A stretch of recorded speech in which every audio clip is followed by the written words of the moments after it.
cakes. So today I'm going to be showing you guys how to make very quick and easy gummy bears at home. So let's get started. Now we're going to get our gummy bear molds ready. This recipe makes one tray of gummy bears, and this tray has 54 gummy bear molds in it, which is not very much, but I wanted to split up the recipe this way so that you could easily get one tray of each flavor that you would like. So then you can easily increase the recipe quantity depending on how many trays you would like. Just going to spray with non-stick spray, and then we're just going to take our pastry brush and brush inside each cavity, getting each nook and cranny just to make sure that our gummy bears come out all in one piece. There's nothing worse than having perfect gummy bears that you can't get out of the mold. Trust me, been there, done that, not a fun experience. Lastly, we're just going to mop out the excess oil with a paper towel. Then this can get set aside. First, we're just going to whip up our gummy bear solution. I have 1/4 of a cup of water here, and I'm going to add 2 tablespoons of corn syrup. And then I'm going to mix that up really well until all of the corn syrup is dissolved.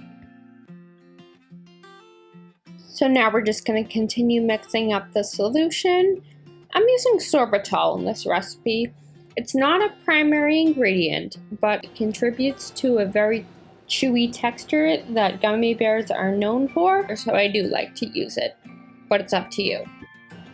You want to make sure that your water is cold because the first step is to bloom our gelatin, and that just involves letting all of the gelatin granules absorb the water before we put it on the heat to dissolve it.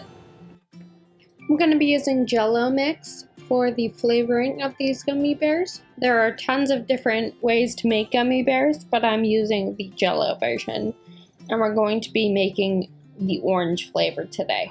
To our water and corn syrup mixture, we're going to be adding 1/2 box of flavored gelatin, so that is 3 tablespoons.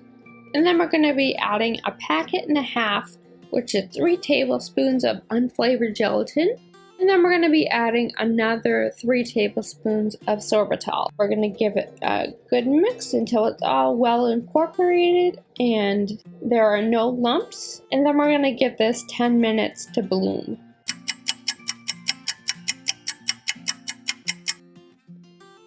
So now we're going to heat this up over low heat and stir constantly until everything is dissolved and it's a syrupy mixture.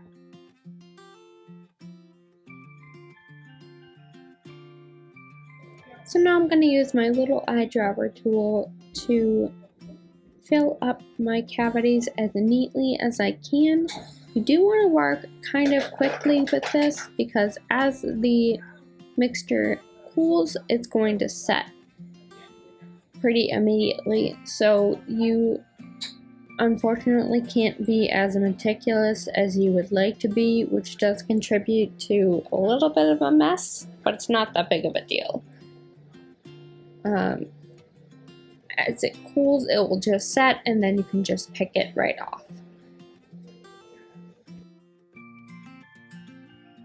If they're not perfect, that is totally okay. I mean, look at mine.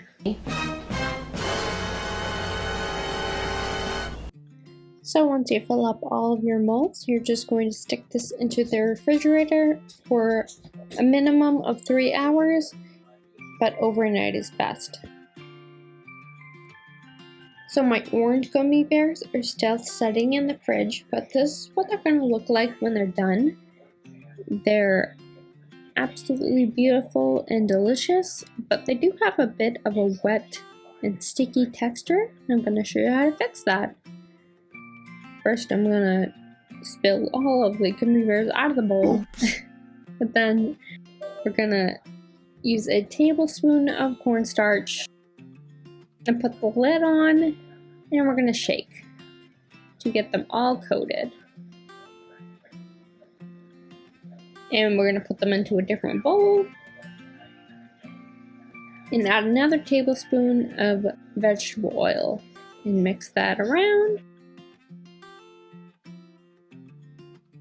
And then we're going to take a paper towel and just sop up the excess oil. I was a little bit skeptical when I first did this technique. I thought that we're going to be trading off stickiness for oiliness, but that is not the case. They're not sticky anymore, and they have a little bit of opaqueness that you would find in a store-bought gummy bear. If you can recall, store-bought gummy bears do have a little bit of a coating on them. They're not totally shiny, and that's why. So if you guys enjoyed this video and you learned something, please give it a like down below and subscribe to my channel for more videos like this one. I'll see you guys next time. Bye!